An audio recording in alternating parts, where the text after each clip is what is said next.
Boa noite, pessoal. Quem já está acessando, daqui a pouquinho a gente já começa. É só mais alguns minutinhos a gente já começa a transmissão.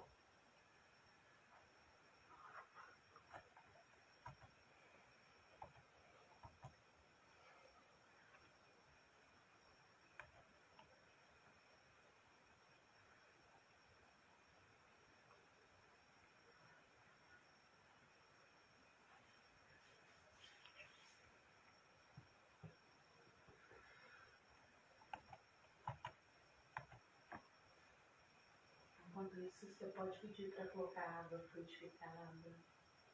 Quem quiser, que aí vai pedindo para frutificar. Pessoal, como preparação do nosso estudo, né? Na verdade isso aqui é um estudo online. Quem quiser fluidificar água durante os estudos, pode já preparar aí o ambiente aí. Deixa um copo aí próximo aí que a gente faz uma oração depois.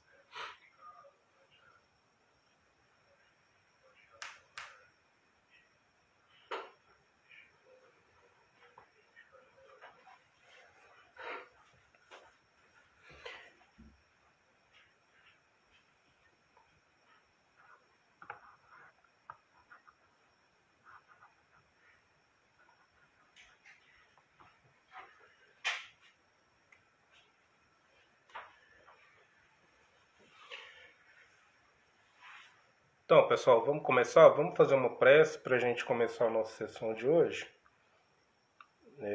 Vou pedir para todo mundo fechar os olhos, tentar esvaziar a cabeça do mundo lá fora, se reservar nos seus pensamentos, para a gente fazer uma ligação com o nosso Pai.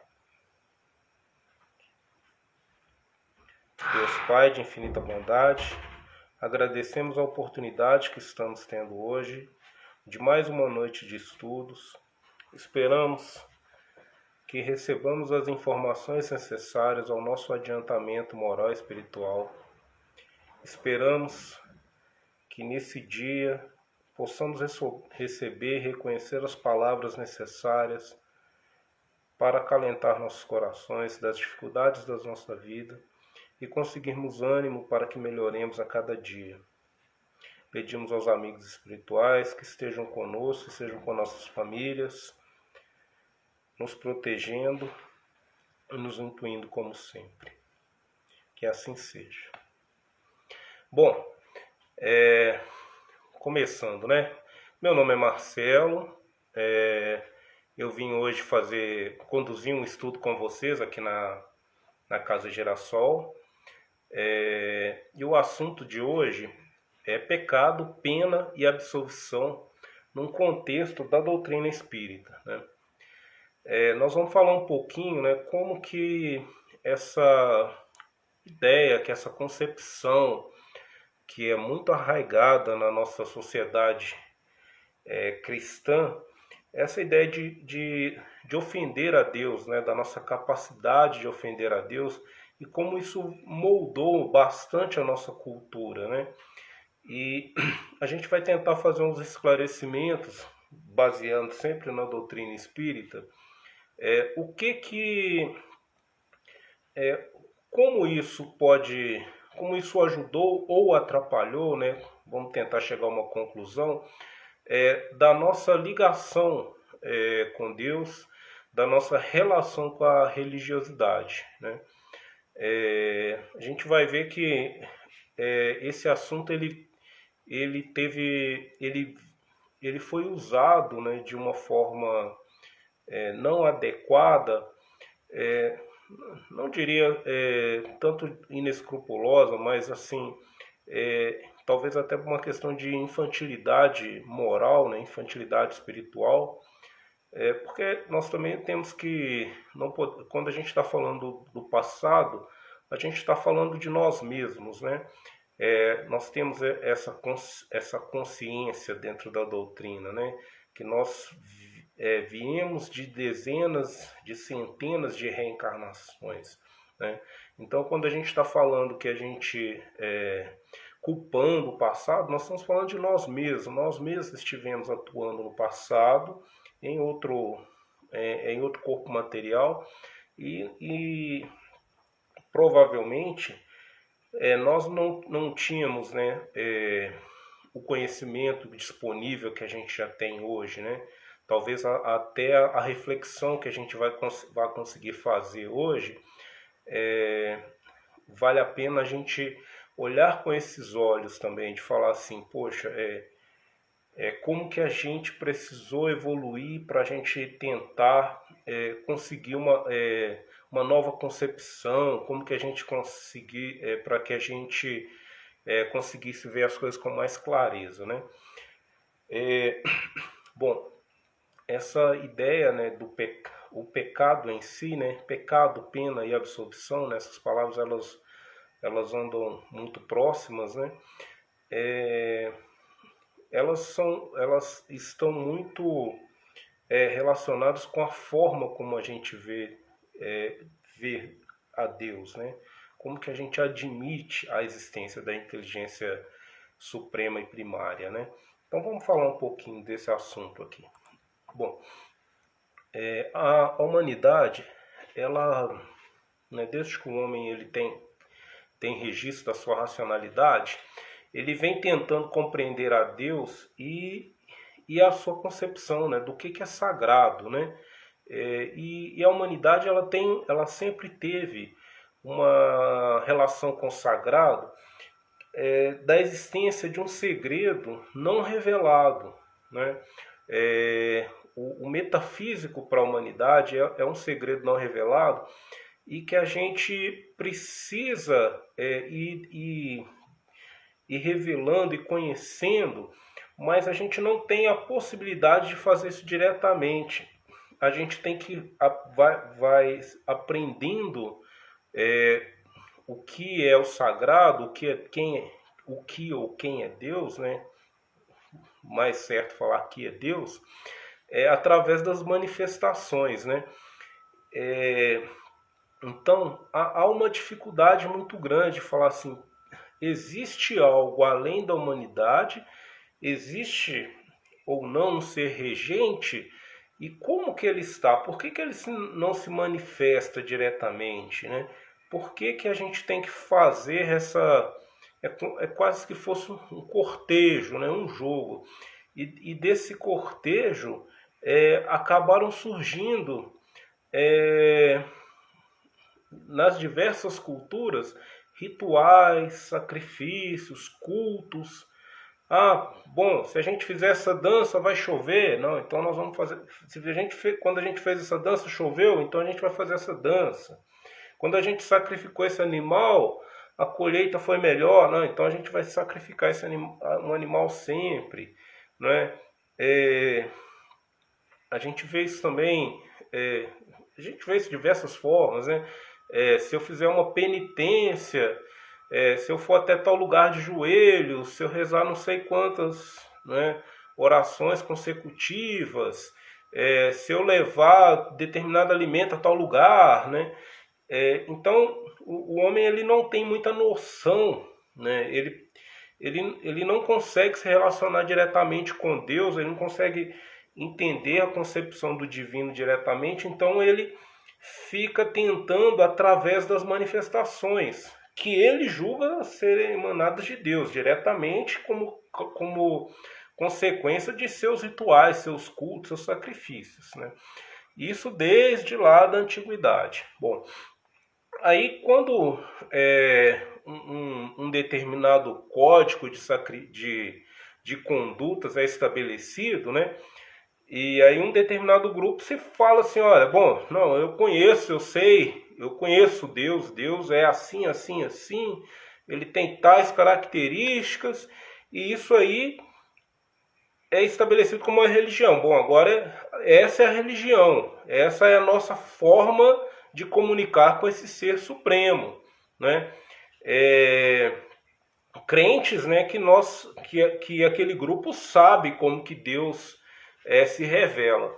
E baseado nesse relacionamento, esse grupo tenta estabelecer ali as suas leis de Deus. Ele fala assim, bom, aqui, ó, essas aqui são as leis de Deus. Deus, ele admite ou exige, ou ele necessita, né, que é até mais estranho falar isso, mas muitas vezes um comportamento é muito nesse sentido.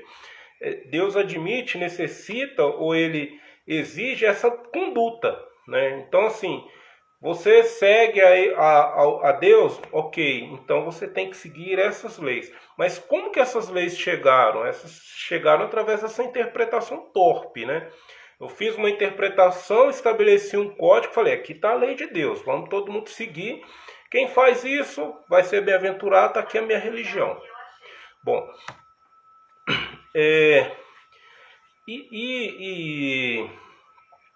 isso aí, a partir, né, dessa ideia, né, de lei, dessa ideia de lei, na hora que você admite um código de conduta, né, uma norma de comportamento, você também estabelece uma norma de não proceder. Essa norma de não proceder é o que a gente chama de pecado. Pecado é exatamente isso, é o erro, é a falha, é a fuga da regra, é culpa, é a falta, né, é o vício. Então, pecado é exatamente isso, é o não proceder conforme as ditas leis de Deus. Bom, e aí cada religião tem a sua forma, como ela vai agir com essa falta, né? Então, ele estabelece um relacionamento, estabelece uma lei, e para a falta ele estabelece uma forma ali, um código penal, por assim dizer, né? Ele fala assim, bom, se não fizer, né, vai acontecer isso aqui, porque, poxa, você tem que agradar ao Ser Supremo, ou você tem que ter um bom relacionamento com o Ser Supremo, então você tem que seguir as regras. Não segue as regras, você está pecando, você está errando, e isso vai trazer consequências, né? E pensando, né, em termos dessas religiões, elas estabelecem uma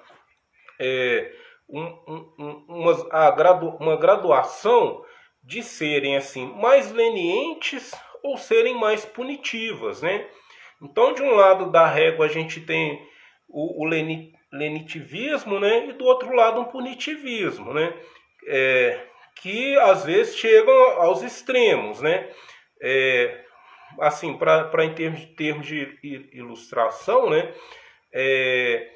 As religiões afrodescendentes, elas tendem, né, a serem mais lenitivas, porque elas são mais voltadas a lidar com o sofrimento imediato, né? Então você acaba precisando acalentar aquelas pessoas. Então elas têm essa postura mais lenitiva com aqueles que falham, que transgridem as regras. Do outro lado, né, você já tem religiões ou ramos religiosos, por exemplo, o cristianismo e o islamismo, que já são mais punitivistas, né, que eles já tendem a serem menos, aceitarem menos as transgressões. Bom, mas dentro assim, né, não é uma linha, é uma graduação, né? Você não tem nada tão definido assim. Então, mesmo dentro do cristianismo, né, pensando nessa linha assim bem punitivista, né, que cobra muito essa regra de conduta, você ainda tem ramos, né, dentro dessa religião que são mais lenitivos, assim, os calvinistas, né, os espíritas, eles tendem a ser mais lenitivos, né? Os católicos, os neopentecostais, não, eles já são mais punitivistas, né? Cobram mais, né? Do ponto de vista, assim, do espiritismo, você já tem um estabelecimento, uma postura muito clara com relação ao pecado, né? E a regra básica já vai falar o seguinte, olha, sem livre-arbítrio não há pecado, mas também não tem virtude. E aí você começa a criar uma concepção dessa nossa doutrina, que é o espiritismo, né? Por quê, né? Para que haja uma falta, né, para que haja um erro, é preciso que se conheça o dano, não é? Porque o espiritismo, a gente trabalha muito na causa e no efeito, não é? E a causa e o efeito, amparados pela caridade, toda vez que você é causa, né, você provoca uma falha, né, ou uma agressão à lei de ouro, né, que é a caridade, você, desde que seja, né, desde que você tenha ciência, é importante isso, que você tenha ciência do que você está fazendo, você está cometendo uma falta, né? Ninguém vai ser cobrado de faltas que não tenha conhecimento, né? Que não tenha conhecimento, não, desculpa, que não tenha arbitrado sobre ela, né? Você pode ter uma conduta que traz muito dano, apesar de você não saber que isso provoca, né? Mas depois você vai conhecer as consequências e vai conhecer o dano. Mas se você não tinha escolha, aquilo ali não pode ser atribuído a você, né? Você só foi um intermediário ali do que aconteceu, né? Então, assim, a questão do livre-arbítrio dentro da doutrina é muito importante. Você precisa, para que essa falta, né? Por que isso, né? Por que isso? Para que você consiga fazer o reparo dessa falta, você tem que ter bem estabelecido dentro da sua conduta como não fazer de novo e como fazer para repará-la, né? Se você voltar a deparar com a mesma situação e novamente não tiver escolha, então você vai agir da mesma forma. Então, dentro da cadeia evolutiva, você não pode considerar que aquilo é um ponto importante dentro da evolução, porque independe da escolha do indivíduo. Uma coisa que é muito também clara, né, dentro do Espiritismo é isso. O ser, né, ele, como oriundo de Deus, da inteligência primeira e suprema, ele tem um caminho, que é o caminho da evolução. E nesse caminho, que é o caminho da evolução, ele vai ter desvios. Esses desvios vão acontecer, né?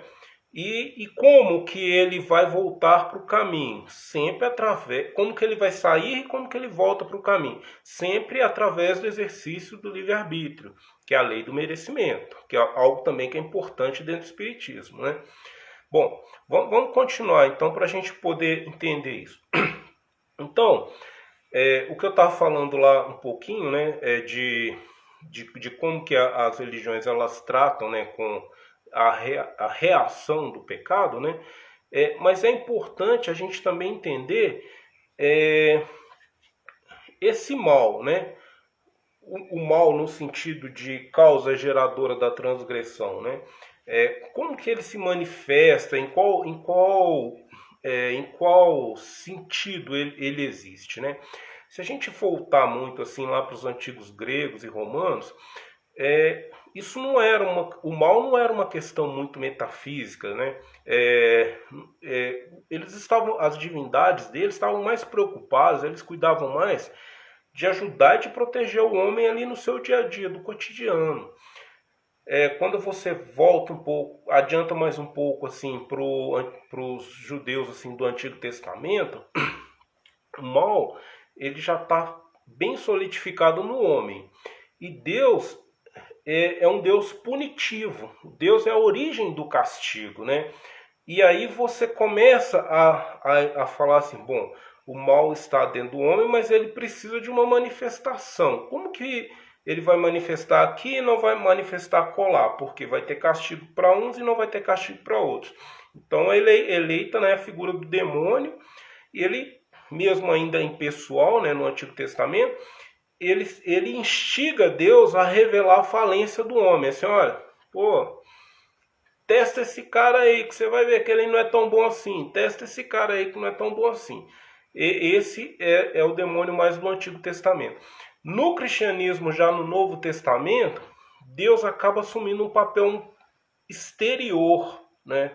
Ele fica exterior acompanhando, né, a evolução da humanidade, e você tem a figura de Jesus como um redentor. Jesus, ele personifica o bem, né? E o mal, ele é o antagonista de Jesus. Então, o papel do demônio agora é uma personificação do antagonista de Jesus. Então, você tem alguém batalhando para o bem, né? E alguém batalhando para o mal. E o homem ali naquele meio, tentando seguir o caminho do bem, mas muitas vezes atrapalhado. Por que é importante a gente estar sempre falando disso? Volto a falar lá na frente, né? A doutrina espírita, ela foca ela não foca só no ato, né? Ela foca na responsabilidade e na consequência, porque isso está ligado ao nosso adiantamento moral, né? Nós não somos mais crianças conduzidas, nós somos seres plenos da faculdade de conduzir a nossa evolução, tá? Então, voltando, né, na nossa linha evolutiva. Lá na Idade Média, o demônio, Satanás, ele ganha cores e formas, né? Ele vai ser pintado lá com os chifres, com a cor vermelha, ele ele é o dono da noite, né? E aí ele perde um pouco aquele papel de coadjuvante e ele vira realmente um antagonista na história. Ele tem um papel na história. E Jesus, como Salvador, ele precisa de um reforço para combatê-lo.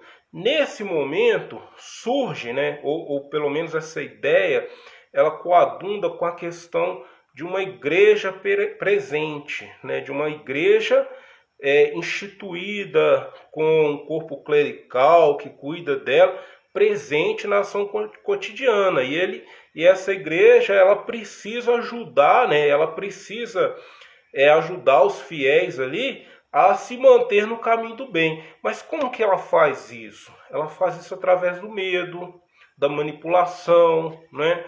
Para tentar lembrar as pessoas que a alma é eterna. Então, olha, se você estiver puro e livre de pecados, não precisa se preocupar com o inferno. Mas quem que está puro e livre de pecados? Ninguém, né? Porque a gente vai cometer deslizes a todo momento, a gente erra a todo momento no nosso estágio de evolução, né? Então, esse papel, né, do pecado, da pena, é muito utilizado, né? É muito utilizado como um mecanismo de condução e de reforço de poder, né? Ao longo do tempo, essa figura, né, do demônio, ela vem se transformando novamente, né? Porque com mais conhecimento, com mais interações, as pessoas começam a fazer uma relativização do mal, não é? Ué, mas aquelas leis lá de Deus, lá que eu estava falando lá no início, né? As pessoas já começam a questionar um pouco, assim, poxa, mas de onde que vem isso aí? Quem que fez isso aí? Por que isso e por que não é aquilo? Qual que é o sentido disso ser ruim e, sabe, não ser bom? Por exemplo, olha que engraçado, né? Na Idade Média, ou até há pouco tempo atrás, né? Não é tão longe assim também, não. Isso chegou bem próximo da gente no nosso século, né? Havia uma crença que Jesus nunca riu. Jesus não ria. Jesus não ria, porque Jesus era um homem sério e de bem. E rir era diabólico. As pessoas não podiam rir. As pessoas não podiam rir, dar gargalhadas. Isso era coisa do mal, né? Porque criou-se lá uma concepção que isso era verdade, né? Outro aspecto também que é bem pungente é a questão dos atos sexuais, né? Ah, não, as mulheres, se não casarem virgens, as pessoas tiverem relacionamentos sexuais antes do casamento, elas estão em pecado, e várias outras questões, né? Então, assim, à medida que o tempo vai passando, os nossos costumes vão mudando, as nossas interações vão mudando, né? O mal vai sendo relativizado, né? Então, isso também é importante para a gente entender essa questão do pecado, né? Então, se você tinha 1 milhão de formas de pecar lá atrás, lá no passado, talvez hoje já diminuiu para meio milhão, né? Porque um monte de coisa que o pessoal considerava que era, hoje já não é mais, já não é tão levado a sério, ou não faz sentido, né? Eu acho legal fazer essa reflexão, né? Até para a gente pensar e falar assim, poxa, não é mesmo, né? Por que eu tenho esse hábito e não tenho aquele, né? E hábitos assim que permeiam mesmo a nossa relação de sociedade mesmo, né? Que a gente vê as pessoas fazendo, alguns rituais mesmo que a gente não consegue abrir mão, porque a gente foi ensinado a fazer, treinado a fazer, condicionado a fazer, e não fazem muito sentido, que se a gente não fizesse, a gente estaria ofendendo a Deus, ofendendo a lei de Deus, né? Então, vale a pena assim, fazer uma reflexão a respeito disso, tá? Tem um livro legal, ele é engraçado de ler, chama A Pena é a Lei, do Ariano Suassuna, que ele faz exatamente essa reflexão. Ele faz uma reflexão a respeito disso, né? De como que a condição religiosa e a interpretação do pecado. É uma peça, né? É legal de ler. Acho que vale a pena ler assim, com essa visão, de falar, essa visão anedótica, assim, poxa, nossa, por que todo mundo está fazendo isso? Isso não tem nada a ver, né? Foi escrito lá atrás, 1950, mas é bem interessante de ler. Bom, e aí a gente já chega nos dias atuais com outras questões que vão mudando com relação a essa ideia, né, de pecado, né? Tem um filósofo, o cara é filósofo, né? Ele trata exatamente de filosofia cotidiana, é o Shu Han, né? Ele tem um livro que foi bem famoso há um tempo atrás, chama Sociedade do Cansaço, e ele fala um pouco disso, né? Como que essa questão dessa sociedade disciplinar, e repressora mesmo, né? Do século XX e XIX, XX, né? Ela vai perdendo espaço, né? Para uma nova forma, né? De entender essas falhas, né? Mas mesmo assim, mesmo ela não sendo tão ela não sendo tão repressora, ela ainda continua coercitiva, né? E ele fala muito de uma tal de violência neuronal, né? Porque as pessoas, elas continuam se cobrando, né? Por coisas que elas não dão conta de fazer, né? E aí as pessoas mesmas, elas ficam vigilantes umas das outras e começam a cobrar as pessoas, uns aos outros. E aí a gente, por exemplo, né, ele fala muito disso, né, que a gente já está numa situação de avanço tecnológico, que a gente poderia, por exemplo, trabalhar menos, ganhar mais, né, ter mais consciência da vida, das benesses da vida, né, ter uma positividade, mas ao contrário, a gente faz ao contrário, a gente se submete a trabalhar mais e receber menos, porque a gente acha que a tecnologia vai invadir a nossa vida, vai tornar a gente obsoleto, e quando a gente se vê assim, não produzindo, a gente fala, poxa, eu estou pecando, né? A preguiça, isso é uma falha, eu devia me mudar. Ou seja, dentro do indivíduo, existe uma cobrança inerente, seja ele em qual cenário for, né? E é exatamente isso que o Espiritismo vai falar para a gente, né? Então, antes, né, da gente avançar para essa questão do Espiritismo, para essa cobrança interior que surgiu, né, agora com essa reflexão, existe um outro caminho, né? Existe um outro caminho, que é esse caminho de não estar sempre errando e sempre corrigindo os erros, né? Se a gente retornar, né, mesmo um pouco antes do cristianismo, né, o gnosticismo ele já falava o seguinte: o mal ele é inerente ao homem. E dependendo do seu modo de ser ou estar no mundo, o mal poderá instaurar, manifestar-se ou não. O que é isso para a gente hoje no Espiritismo? É que nós somos criados simples, ignorantes, né? E o ignorante erra por não saber, né? Ele falha por não saber. E como que você para de errar, né? E como que você avança? É através do conhecimento e da sua própria propulsão, né? Você tem que mudar o seu caminho. Você não adianta você ficar parado no tempo pedindo perdão. Não adianta você ficar parado no tempo. Ah, então se eu não fizer nada, eu não vou errar, né? Olha o que eu falei agora, né? Você mesmo vai cobrar de você de não estar fazendo bem. Então, para que nós nos vejamos livres, né? Para que nós consigamos, entre aspas, nos livrarmos dessa mácula, né? A gente precisa evoluir, né? Então, e aí eu volto à frase lá do Espiritismo: sem livre-arbítrio não há pecado, mas também não tem virtude, né? Então, nós temos que nos colocar na posição de decidir, de agir pro bem, né? Em prol do bem. Em prol do bem. É isso que vai fazer com que a gente mude, né?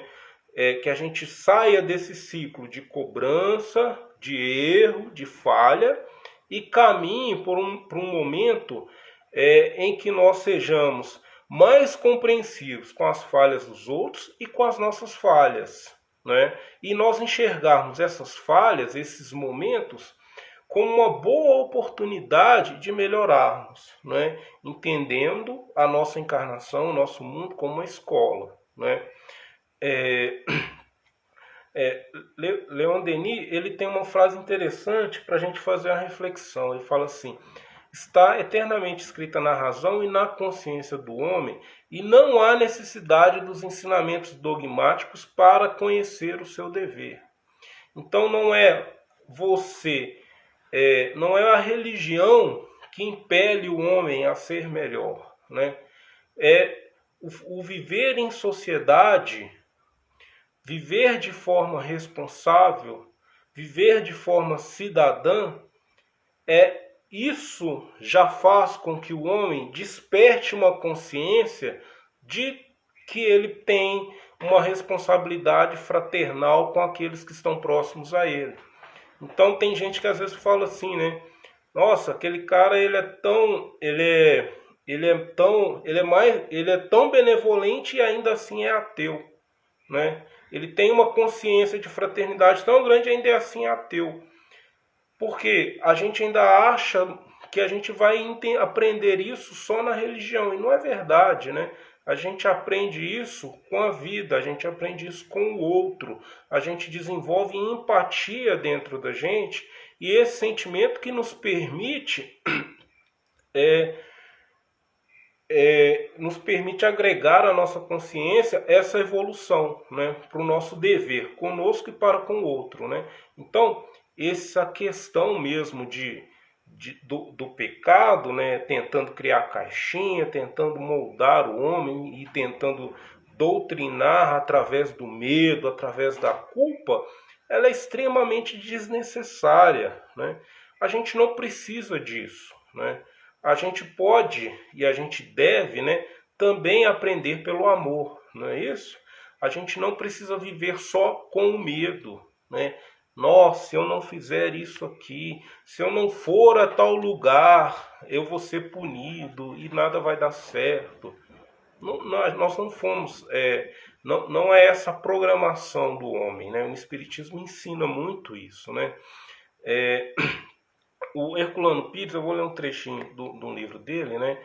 Ele fala assim, que a conduta de moral da doutrina dos espíritos se afirma como ela se dissipa a ideia iníqua do pecado de um só homem recaindo sobre todos os outros. Não há mais proscrição nem queda coletiva. O que um faz não recai sobre os outros. Cada um tem as suas responsabilidades pessoais. Qualquer que seja sua condição nesse mundo, tenha nascido no sofrimento e na miséria, ou seja destituído de predicados físicos ou de brilhantes faculdades, o homem sabe que não padece de um fato imerecido, mas simplesmente as consequências do seu procedimento anterior. Às vezes também, os sofrimentos que o torturam são resultados da sua livre escolha, desde que os aceitou como fator mais rápido de adiantamento. Olha que interessante essa posição, né, que o Herculano Pires está falando para a gente. Claro, isso está tudo, igual ele fala, vem da doutrina dos espíritos, né? A gente vai encontrar isso lá no Evangelho, a gente vai encontrar no Livro dos Espíritos, tá? Até de forma mais minuciosa. Mas ele já nem trata mais a questão do pecado, ele já está tratando a questão da pena, né? Porque você nem tem que ficar pensando em uma pena para a alma eterna, de algo que você não vai se livrar. Você tem que pensar já na consequência do seu próximo passo na evolução, que você vai precisar dar, né? Você pode ser bem mais imediatista do que pensar na eternidade. Você pode pensar daqui a 20 anos, daqui a 30 anos, né? Estou falando imediatista em termos de espírito, né? Imortal. Porque tudo que você for fazendo, todas as suas escolhas, né? Todo o seu exercício do seu livre-arbítrio vai recair sobre você mesmo, né? O que nós estamos vivendo, por exemplo, hoje na questão ambiental, recai exatamente sobre o excesso de consumismo das décadas anteriores, né? Não é ficar falando, porque aconteceu que o cara desmatou a Amazônia. Pô, desmatou sim, mas sabe por quê? Porque a gente tem uma demanda exagerada de consumo de coisas supérfluas. Tudo que a gente consome tem que vir numa caixa, num saco, e a gente come metade e joga o resto fora. E aí ele produz e vende pra gente. A gente é corresponsável. Por isso que a gente está padecendo das consequências dessas nossas atitudes. Porque a gente estava aqui, né? Há alguns anos atrás, algumas décadas atrás, a gente estava aqui, né? Fomentando esse consumismo. E agora a gente está aqui colhendo as consequências. E hoje a gente já tem um despertar para falar, olha, será que a gente não devia dar uma freada nisso? Será que a gente não devia cobrar e exercer uma consciência maior, né, com a questão da ecologia, com a questão do ambiente, né? Porque nós vamos sofrer as consequências do que nós estamos plantando aqui agora, ou não estamos plantando ou deixando de plantar, né? Então acho que essa fala do Herculano Pires ela é muito pertinente, né, quando você trata essa questão da pena, né? Porque fica se esperando, né, que Deus vai um dia aparecer na sua frente, né, com um martelinho, uma toga, e vai falar: a culpa sua de ter feito isso e a sua pena é tal. Não. A pena vai recair sobre nós pelo que nós fizemos. A nossa própria consciência vai nos atrair para as consequências. Bom, então, eu queria falar mais um exemplo, né? Tem uma carta que foi dirigida à Sociedade Espírita de Paris, né? Ele é assinado pelo Espírito Lázaro. Curtinho. Ele fala assim: os homens imploram a Deus o perdão, que desce como benéfico orvalho, mas seus corações esquecem essa palavra sem cessar, repetida na prece. Em verdade vos digo, o fel interno corrompe a alma. É a pedra enorme que a fixa ao solo e retarda a sua elevação. Quando fordes censurados, entrai em vós mesmos, examinai vosso pecado interior, aquele que o mundo ignora, medi a sua profundidade e curai a vossa vaidade, pelo conhecimento de vossa miséria. Se mais grave a ofensa atingir o coração, lamentai o infeliz que a cometeu, como lamentaríeis o ferido cuja chaga aberta verte sangue. A piedade é devida àquele que aniquila seu ser futuro, né? Escrita lá atrás, e a gente passa por cima, a gente quer ignorar, né? A gente quer fingir que alguém vai cobrar da gente os nossos erros. E a gente ainda pode dar sorte de passar despercebido. Só que os nossos erros vão acompanhando a gente, né? Vão tornando o nosso perispírito mais pesado, mais deformado, né? E lá na frente a gente mesmo vai pedir uma chance para redimir das nossas falhas. O código de conduta é muito mais simples, né? Não precisa de um monte de regra. O que você fizer, retorna para você mesmo. Então, vamos, né? Como ele está falando aqui agora, vamos tentar, né? Vamos tentar ver aquilo que os outros não veem. Vamos tentar analisar de coração aberto os nossos erros, né? E vamos ver como, né? Vamos esquecer a nossa vaidade, né? E vamos ver o que a gente pode fazer para melhorar, né?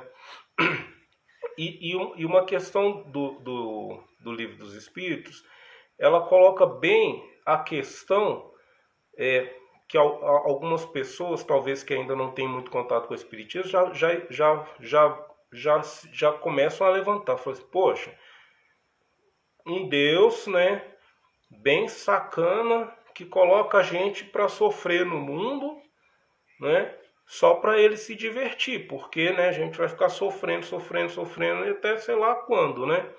E aí no final dá tudo bem, ganha uma estrelinha. Por que não fez todo mundo perfeito logo, né?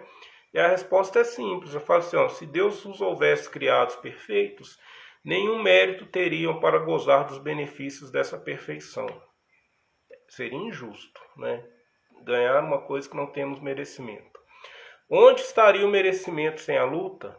Demais, a desigualdade entre eles existente é necessária às suas personalidades. Acresce ainda que as missões que desempenham nos diferentes graus da escala estão nos desígnios da providência para a harmonia do universo, né? Então, dentro, né, do plano de Deus que o Espiritismo entende para a humanidade, para cada um de nós, né? Todos nós temos o nosso papel, temos o nosso livre-arbítrio, né? E nós precisamos exercer o livre-arbítrio e dessa forma, com escolhas, eu diria assim, com escolhas que pensam mais no próximo, mais fraternais, né? Com escolhas mais fraternais, não é que agradem a Deus ou não, mas é que ajudem a elevação do coletivo, né? Quando a gente pratica essas ações, a gente está caminhando para uma evolução, a gente está caminhando para um mundo melhor, que a gente mesmo vai poder usufruir deles, né? Mais uma questão do Livro dos Espíritos a respeito da punição, né? A resposta é sim. Deus tem suas leis, fechando, né, tudo que a gente falou. Deus tem suas leis a regerem todas as vossas ações. Se as violais, vossa é a culpa. Indubitavelmente, quando um homem comete um excesso qualquer, Deus não profere contra ele um julgamento, dizendo-lhe, por exemplo, foste guloso, vou te punir. Ele traça um limite, as enfermidades. E muitas vezes a morte são a consequência dos excessos. Eis aí a punição. É o resultado da infração da lei. Assim é tudo, né? Então não precisa de ficar em cima de cada um de nós, né, cobrando, né? Os nossos atos têm consequências, boas ou ruins, né? Eu só queria fechar, como eu citei lá o trecho lá eu falei um pouco do livro do Ariano Suassuna, ele ele com o seu jeito assim bem popular de dizer, né, ele dá uma recomendação. Ele não é espírita não, né, ele é católico, ele era protestante, depois se tornou católico quando casou, mas de uma sabedoria ímpar, né? E ele tem uma frase bem interessante que ele falou uma vez, numa entrevista, que eu queria falar aqui com vocês, né? Perguntando, né, para ele sobre essa questão do bem, do pecado, né? E aí ele fala assim, Santo Agostinho, que discorrendo sobre a finalidade da fé, trata desse tema com elegância. Afirma que nos é necessário saber aonde e por onde se deve ir. E conclui, em seguida, que o caminho mais seguro contra todos os erros é aquele que é Deus e é homem, porque Deus é aquele para onde vamos, e o homem é aquele por onde vamos, e somente em Cristo se encontra um e outro, né? Então acho que é muito disso, né?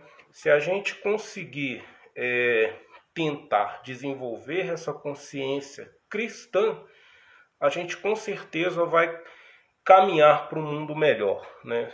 Para a gente e para todos que nos circundam.